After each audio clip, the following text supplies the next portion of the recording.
Close your eyes. You're in the 3rd grade. You're walking past the new iron fence railing they just installed around the recess field. It's a beautiful day. The playground is glimmering. You lean up against the iron fence railing, even though they warned you not to because other kids have gotten their knees stuck between the bars. But you won't. You're smarter than those kids. You inhale, and your lungs are filled with fresh, crisp spring air. The field shines golden green. Bright cumulonimbus clouds pepper the royal blue sky. You exhale. You relax your entire body. And your knee is stuck. When did you stick your knee through the bars? It's okay. Don't panic. Nobody knows you're stuck. Just play it cool and keep wiggling. Okay, wiggling isn't working. Maybe you've got to apply some more force. Ouch. That's not working either. You're really stuck here. Here comes the teacher. Don't let her know you're in trouble. Now she's asking you if you're stuck. Don't cry. Crap, you're crying. Deny it. Tell her you can get out anytime. She doesn't believe you. Your classmates are pointing and laughing from the playground. The teacher's calling the fire department. Now the principal's coming out to see the commotion. Leave your body. None of us are really here. Existence is but an illusion. Just be thankful they haven't invented camera phones yet. Oh great, here comes Sean with his disposable Kodak. At least good old Sean has the sense to leave you alone in your time of crisis. He just took a picture. God damn it, Sean, this is why we don't hang out anymore. You smacked the camera out of his hand. Now Sean's crying too. Perfect. Just another perfect Tuesday afternoon you ruined by being yourself. Great going, Patrick. Now Mom's never gonna buy you a Game Boy Color. This has gotten away from me. Let's get to the tutorial.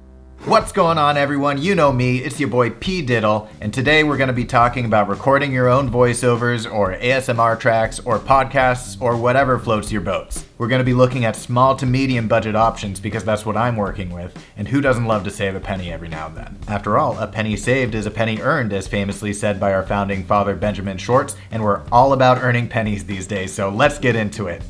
So to really get this right, you need 3 things: a professional audio recorder, a studio condenser mic, and a treated space. But if you're operating on the most modest of budgets, you can get away with just the audio recorder. So this is the Zoom H4n handy audio recorder. You may have seen one before because they're incredibly popular due to their perfect balance of being multifunctional and easy to use. It's got 2 inputs for XLR cables, 1 input for a standard 3.5mm jack, and it's got a 1/4-20 thread so you can easily mount it to a tripod or a light stand. As you can hear, the onboard mics sound freaking incredible, and if you're in a pinch, you can count on them to deliver excellent voice, music, ambient, or Foley recordings, in stereo no less. Just switch this puppy on, pop a low-capacity SD card in there, make sure that this mic button is on, and then hit that record button to put it into standby mode. Now you're ready to level out your recording input.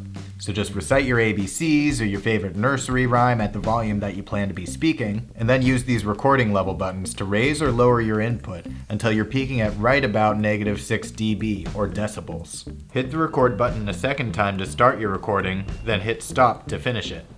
After that, all you gotta do is pop that SD card out of your recorder and into your computer, and then start transferring those files over to your hard drive. So this recorder is great in a pinch, but you might come to realize that these terrific wide-reaching stereo mics, they actually pick up a lot of background noise. So if you're not recording in a perfectly quiet and well-insulated space, that's gonna get really annoying really fast. You're gonna find yourself wanting to pick up a condenser mic, which is most sensitive to sounds that are closer to it and less sensitive to sounds that are further away. So the condenser mic that I have is called the Rode NT1-A, and full disclosure, I think this model might be discontinued, but you can pick up its nearly identical brother, the NT1, at Amazon for a little bit less than $300. It comes bundled with this pop shield and this studio grade shock mount, but you're also going to want to pick yourself up an XLR cable and a mic stand if you don't already have one. Now once you start recording with your condenser mic, you're going to want to be careful about certain consonants because they can make these pop and hiss sounds that are quite unpleasant on the ears. To reduce those noises, you can try using the included pop shield, or just lift up your shirt and raise it to your mouth and use that as a pop shield.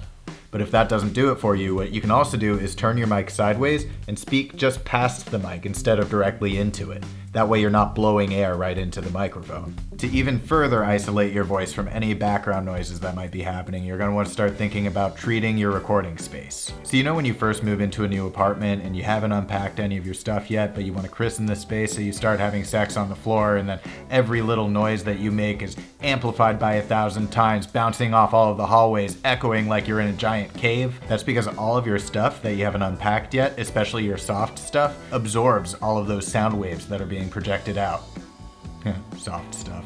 That's why you have to speak louder in a crowded room, even if nobody else is talking, because everybody's soft, spongy bodies are absorbing all of that sound that you're putting out. When all you've got in your room are hard walls and hard floors, well, guess what? All your sound's just gonna bounce off of them, producing echoes, sometimes called reverberations, sometimes called reflections. Now sometimes, especially when you're singing, it's nice to have a little bit of reverb because then it helps you find your pitch. That's why you sound so good when you sing in the shower, you goddamn diva. But when you're recording, even when you're recording singing, it's best to have as little reverb as possible, because you can always add reverberations in post. It's much, much harder to take them away. Reverb is the habanero of the audio world.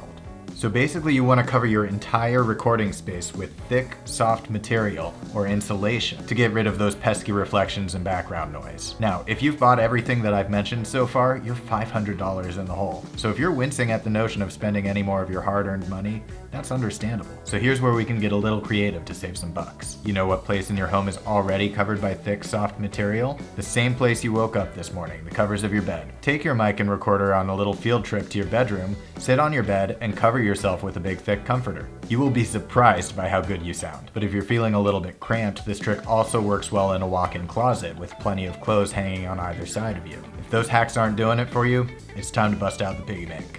Don't worry, if you're not sure that you can invest the hundreds, maybe thousands of dollars that it's going to take to build yourself an in-home recording booth, you can get yourself something that's going to do almost as good of a job, and it's the cheapest product that I'm going to be talking about today. If you're thinking it's that weird octagonal ball from the thumbnail, you are right. I am talking about the Alctron PF... Face the camera. I am talking about the Alctron PF8. And what it is it's a very... And what it is it's